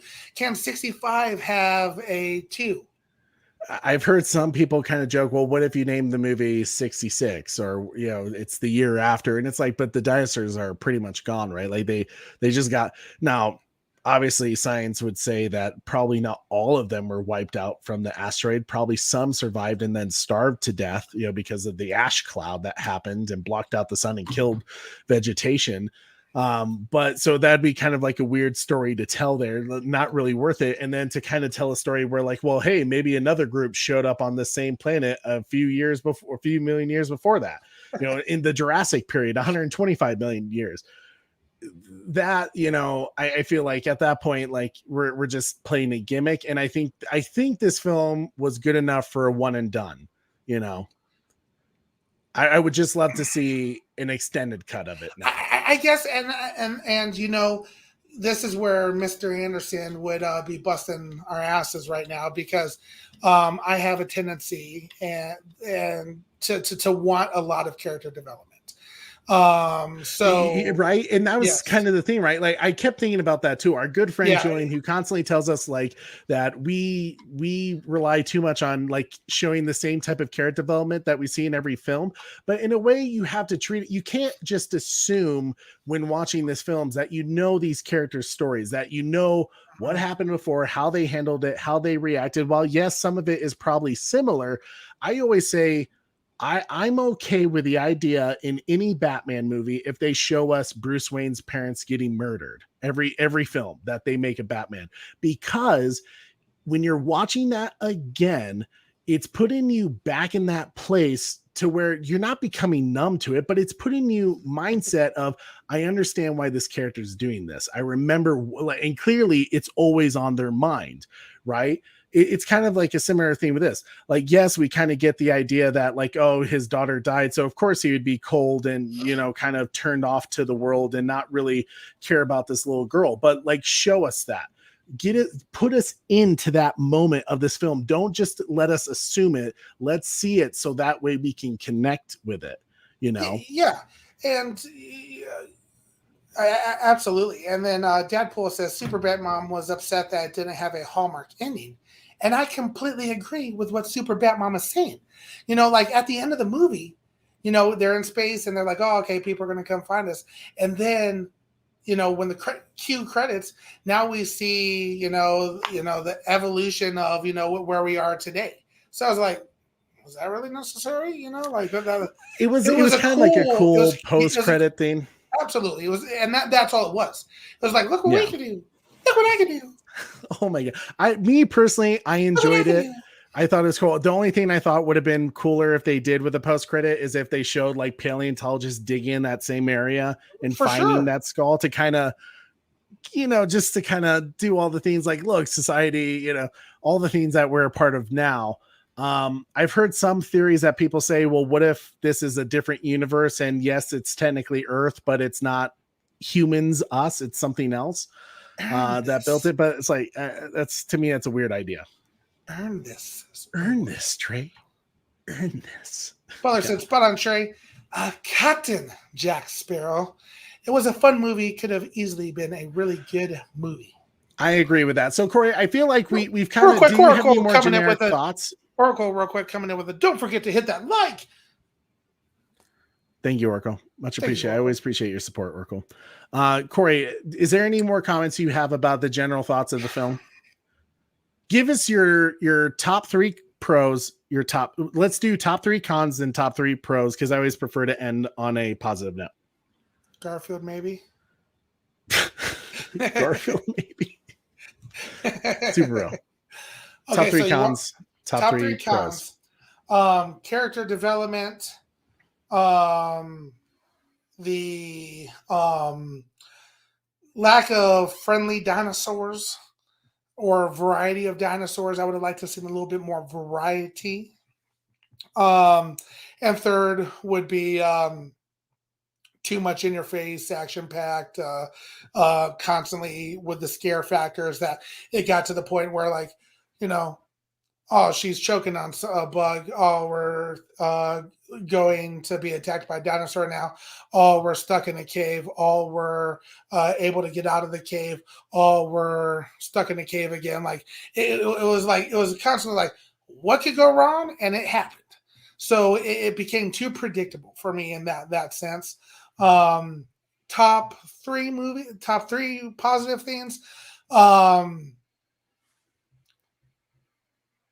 For the limited time that they did have and that they were able to talk together, I thought there were some cool moments that Driver had with the young actress. Some of the dinosaur fight scenes were really cool, especially the end credit scene. And I would have to probably say the weaponry. That was pretty awesome. Probably my favorite thing. A gun that he didn't have to reload. It was basically energy related. He could turn up the spiciness of the rifle. And if he wanted to have it a little less spicy, he could turn it down for the little things. And super heavy, because when he started blasting that one dinosaur and just like jacking him up in his face, I was like, no, that's a rifle that I want. So that was really cool. The little some of the technology things of like the little bomb things. Loved the scene where it was completely dark in the room, so he was smart and he turned on his little laptop to kind of see what was going on during that time. It was almost like a constant battle of him using his technology to outsmart the dinosaurs, and that was fun for me to kind of see, if that makes sense. He always had a because in reality he should have been eaten a long time ago, but he had these technological devices that really is the only reason he survived. For me, it wasn't because he was smart and he knew how. Sorry, Trey, to interrupt you. Literally, when I saw the T-Rex at the end, I was like, Adam, freeze! I knew someone would say that shit. Someone would be like, why didn't he just stand still?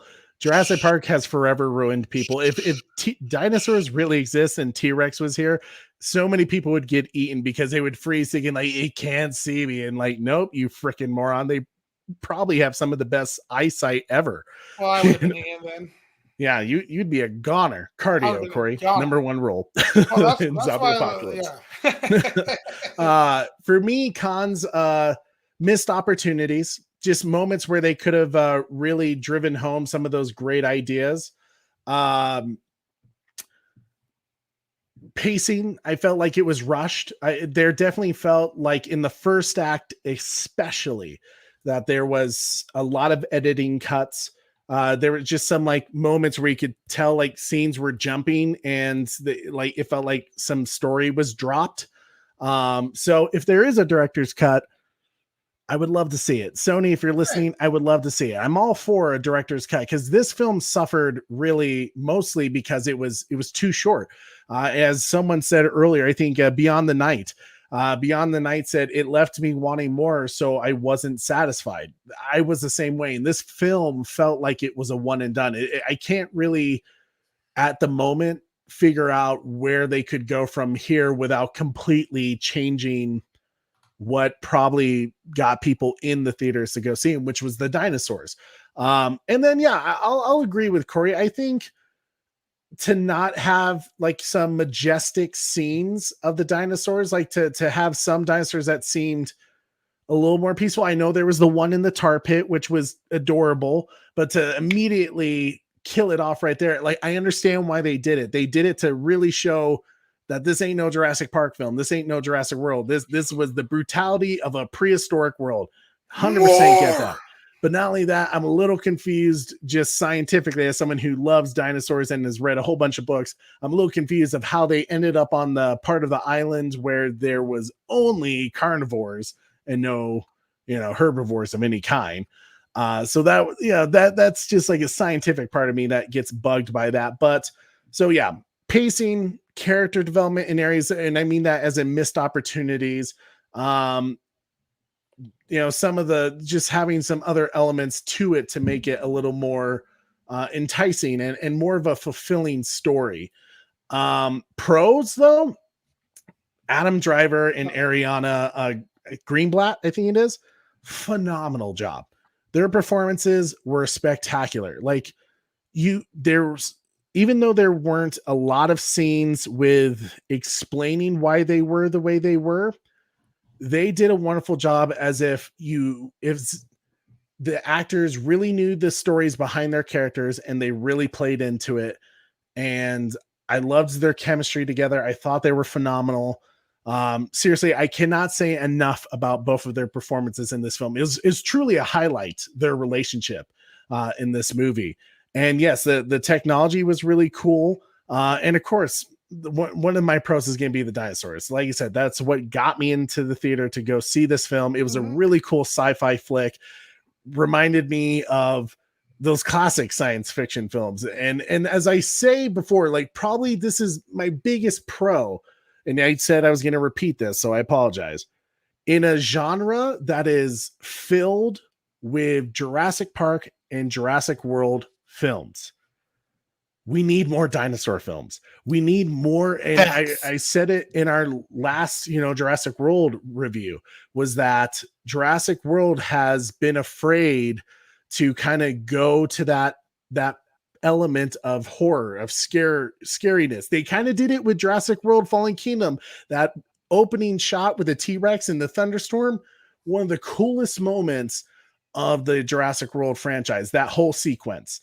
I wanted them to go further into that, right? Like Jurassic Park and the Lost World weren't really afraid to kind of go through that scary element. They were okay with it. And so was Jurassic Park 3 in a way. And I wanted more of that. So with it, I hope that the success of this film, and it actually did better than expected for domestic box office. They were expecting around 10 to 11 million, and I think it got 12.5. So a little better. Like you said, their box office, their budget was 45 million. All in all, probably about 60 million once you add the marketing cost to it. And I think it did about 25 million globally. So it's going to be a long road ahead, but I'm hoping that this tells other movie studios that, hey, maybe we should look into more dinosaur IP like Turok, the old video games, or what, like I said in our trailer reaction, Dino Crisis. Dino Crisis is a film that I think or a series that they could make and it would be widely successful simply because it was kind of like Resident Evil, right? Made by the same people. So I'm hoping this opens the door for a genre that is already packed with Jurassic Park and Jurassic World films, that we can get more films, because right now 65 easily goes on that top 10 live action dinosaur films for me, because there's not a lot. I don't really consider King Kong 2005, a dinosaur movie. Well, when you say it like that, there's really only 6 live action dinosaur movies, in my opinion. There's a few that I watched on the Sci Fi channel when I was growing up as a kid that you think were good, but they weren't really that great. Most dinosaur films that you see are low budget. The CGI is horrible. This was great CGI. If you wanted a good sci-fi B movie flick, with dinosaurs, this hits. This does what you need it to do. And it did what I needed to do there. I wanted more. I'm going to put you on the spot then, Trey. Yes. Because for me, this is probably number 7 as far as live action dinosaur movies for me. And when I say number 7, it's really because 1 through 6 is all Jurassic Park or World. And then Do this you one, not throw in dinosaurs from Disney in that list? was that live action? I mean, it was like good quality CGI to make it look live action. Yeah, I don't think I include it. Oh, okay. Well, I mean, there's some other good ones out there. I mean, So but they're I kind guess of what spot, what I'm trying to say, Trey, is what spot do you place this movie? it's probably 7. I mean, I have a love for the Jurassic Park, Jurassic World movies that will always be tough to beat in this genre. But like in terms of when you think about other dinosaur films, all of them are family friendly, just about, like Land Before Time.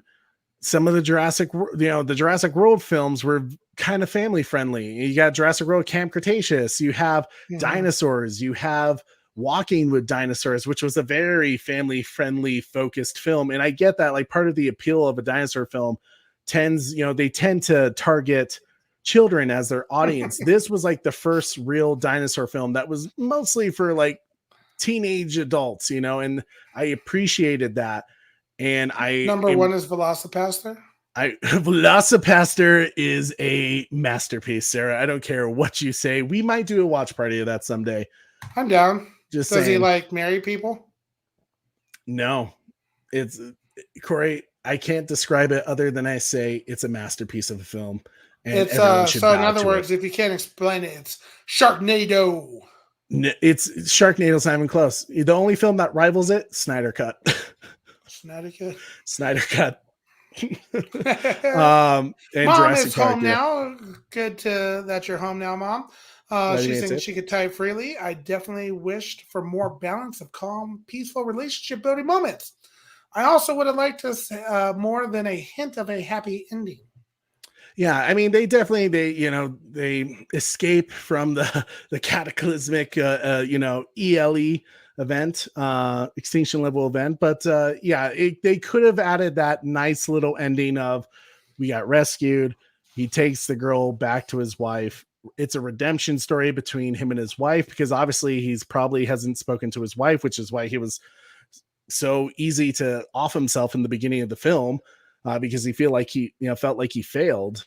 It's just what there's missed opportunities where this film, like we said, great film, good film. I should say it's a good film that could have been a great film. I think that someone said earlier. That's completely true. It was fun. It was entertaining.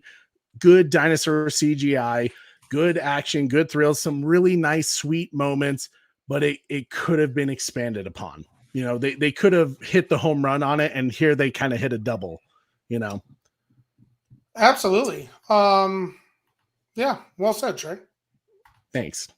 So guys, as you know, we like to give ratings for our movie reviews. Corey, we know, can you pull up the side? Let's see what Rotten Tomatoes. We don't ever like to look at Rotten Tomatoes as a serious score, because what critics never like anything, I feel like. And if they do, usually that film is trash. Shit. Because trash. They think they know films. How dare the Top Gun not win more Oscars? Well, I haven't seen the other movie, but hey, Corey, Shorty did get an Oscar. It's not Fortune worth seeing, and glory, Trey. kid. Fortune and not, glory. It's not worth seeing. Top Gun Maverick should have won everything. They were nominated 6 times. They should have walked out with 6. That's why Tom Cruise didn't show up. He doesn't give a crap about the Oscars. Plus, nobody got slapped. So, that's wrong of you. Corey, what would you score the movie 65? What would I score 65? Well, I would have to say that it was extremely fast paced for me. So the pacing was off, and then slow beginning. There's some elements that really took me away from it. So and then I also kind of looking at our scale and rating system too. I also think about rewatchability of this movie, and unfortunately, with movies like this, especially more scary movies, you know what's going to happen. You know what's going to pop out at you. It kind of reminds me of oh gosh, was it the Sentinel movie where, it's a very high speed, dramatic movie all the way through. And then there's that other one with the A Vantage Point. It kind of reminds me of Vantage Point, where the rewatchability is tough because you already know what's going to happen. Where for me, I'm going to rate this as still it's a still above average movie. It was a good movie. I enjoyed it. Rewatchability is probably something that I'll put on when I'm doing things around the house. So I'm going to give it a 6.5 for 65. Like some of the audience did. At one point, it was at 65%, and I was kind of thinking, that's a great score. Corey, I'm going to agree with you, but as a dinosaur nerd, we're at 66 million years ago now for when dinosaurs existed. 65 is too early. Technically there were no dinosaurs at 65. Well, yeah, there was no dinosaurs at 65. So I'm going to give it a 6.6. Well done, Trey. Well done. Where did he come up with that? Well, I already told you I'm a dinosaur nerd. And I know you talked about it earlier on a call. You were kind of thinking like 6s and stuff like that. And I kind of thought from that moment, I told you that the audience score was 65%. You're like, perfect. Oh, but yeah, I actually enjoyed it. I am going to buy this film when it comes out, which sure. I heard it's going to come out in May. And maybe we'll do a watch party, because I'm hoping, just like they did like Jurassic World Dominion, a lot of people didn't like that, the theatrical cut. That extended cut, far superior film. Most director cut films are far superior films, right? I really get irritated when studios try to be like, no, we have to be 90 minutes because we got to get people in and out, because more theater showings means more money. Actually, that's like, yes, that's true. But how do you explain Avatar Way of Water? That was an over 3.5 hour film, and it made $2 billion. It really, what it matters is storytelling. It comes down to storytelling. If you have good storytelling, people will show up for the film, and word of mouth will spread. It's just like Greatest Showman, right? Like word of mouth spread, and that film this made is the buku bucks. Show. Yeah. This is a similar case where I feel like whatever happened, whatever they listened in those early screenings with the audience feedback, something happened and they dropped the ball a little bit. They focused in an area that wasn't the right direction. And I felt like maybe that's where they messed up. So Sony, like I said, if you got a director's cut, even if you have an extra 15 minutes or 10 minutes of deleted scenes, don't give us a deleted scene special features. Just put it into the film and give us an extended cut. I would love to see that. Which, in some ways, I have a mad respect for Adam Driver. I like him as a person from everything that I've seen about him. He was a Marine. He served our country. He seems to be like not some of those, Hollywood people out there. He seems like a decent person and kind of a more, kind of level of Gary Sinise style, Hollywood member, is where I'd classify him. And so I want to see a movie that I want to support him and see a movie that I like with him, but I'm, I need to see more of his movies, and I want to find one that I really like. So I was hoping for this was going to be Lincoln, but he's not a big part in it. Yeah, he's a very small Star Wars is probably still my favorite movie that he's in. The really, parts Kylo Ren, they could have done better with him because maybe this was like. Maybe this was an early movie for him as a actor, a little too early in the sense. Like, could you imagine Tom Hanks doing, Castaway early in his career? Maybe because it kind of has a lot of quietness into the movie. The quiet movies are difficult. It's just, people want to hear, the conversations they want. It's not a regular, theme for having just a very quiet film. Prey was, absurd in that sense. So I'm looking for that movie for Adam Driver. This was a good one. I started watching White Noise with Adam Driver. I haven't seen that. Yeah, White Noise. It's basically, he's a teacher in it, and I think it's actually in that town in Ohio where a train gets hit with carrying toxic chemicals, and a big explosion happens, and basically what we actually witnessed in real life. So kind of foreshadow. Interesting. But he played a very interesting character in that Trey. So check out White Noise. He's a very different character, and I'll have to check that out. Yeah, check it out. It's on Netflix. Yeah. So definitely, I would tell you guys, go see this movie, go support this film, because personally, like I said, I think it's important for this movie just to succeed. Just so if you're a dinosaur fan, we get more films like this. I don't think there's anywhere, and maybe I'm wrong. Maybe the directors and the writers already have a plan in place, but I don't see how they could do a sequel to it. And I want more of this. I want people to challenge Jurassic Park and Jurassic World. Put that as your standard of films of what to beat. Even though Jurassic Park is a masterpiece, right? That's a 9/9 film. But here's the thing, Trey. How do you beat? Like, don't get me wrong. I will challenge other movie makers and other people to beat Jurassic Park, beat Jurassic World. How do you beat it? That's a. It is, that's a tough one. See, that's where I say that's one of those scenes where, like, if you can't say that, like, if you're making a dinosaur flick and you can't say we're making a film that's as good or better than Jurassic Park, then I think you have to question what you're doing, because that you should always set your standards to those films. And I'm not saying like that means you have to be nostalgic, you have to be majestic with your dinosaurs. But what Jurassic Park did was great storytelling, great character development, great dinosaur CGI. And this film hit some of those marks, but they didn't hit it as good.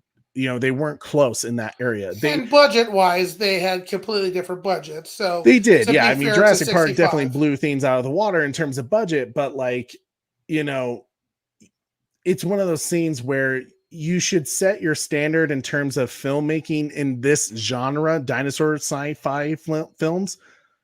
Jurassic Park should be what should be your mindset of like, how do devil's I advocate now? Maybe they were just looking like, we're going to bring a dinosaur live action dinosaur movie that is so far off from Jurassic Park, Jurassic World that you're not even going to think about Jurassic Park, Jurassic World. Which is why I say something like Turok or Dino Crisis. Those are completely different styles of films, that kind of have this element of dinosaur thriller violence.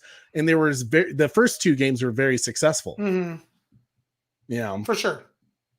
Something to build upon. Cool movie, and I loved the fact that we got to see the asteroid hit. That's always fun. That was a cool scene when you finally realize, that was the asteroid belt that they must have hit.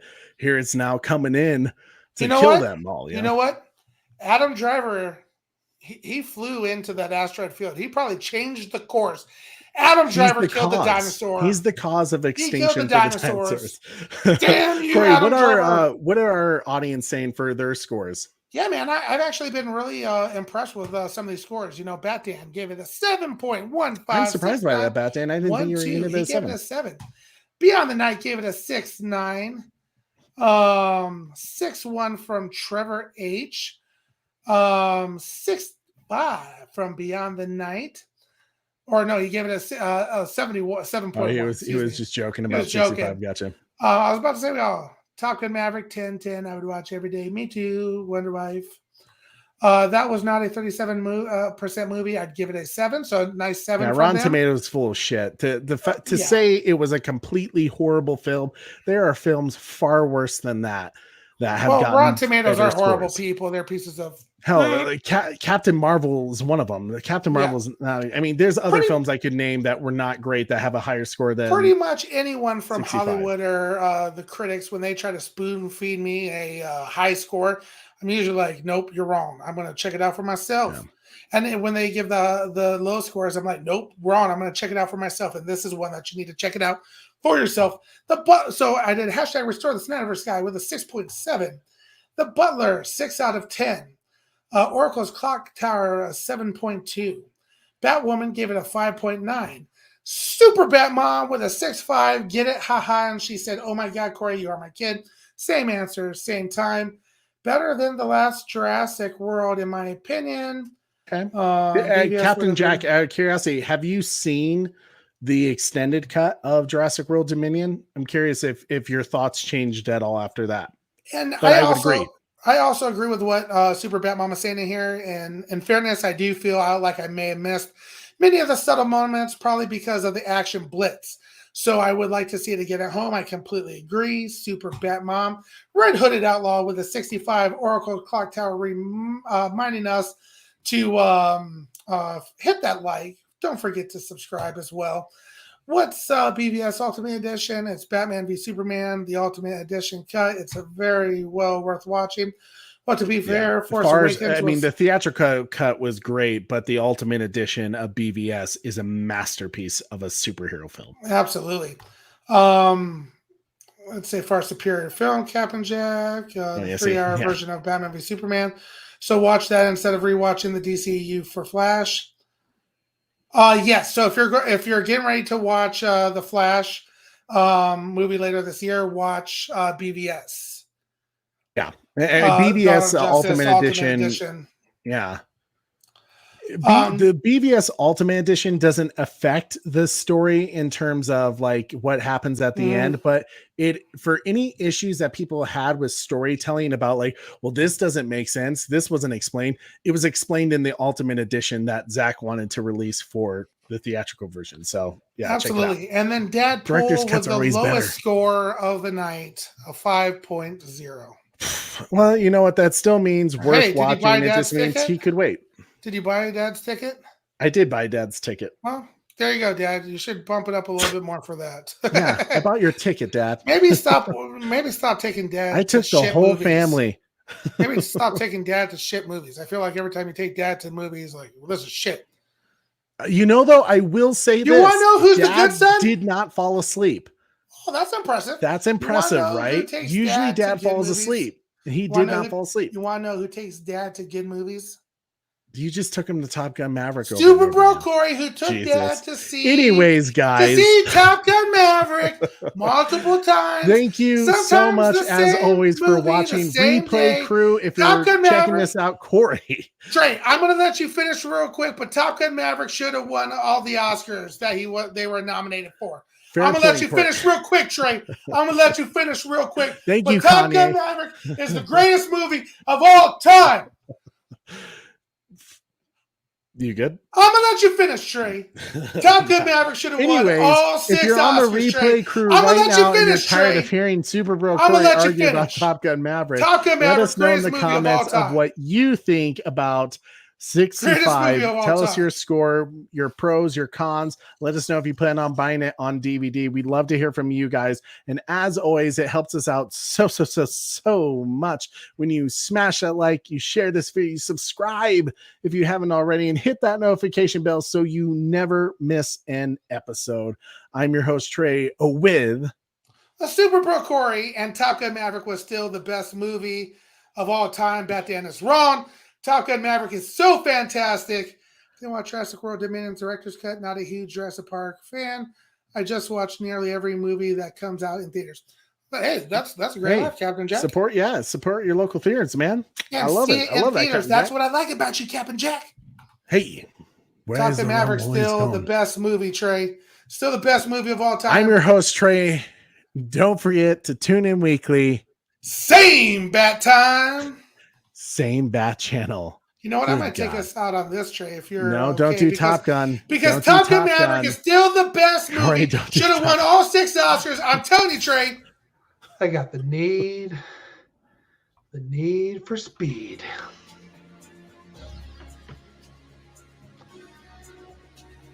Flaps. Yeah. Flaps are looking good. All right.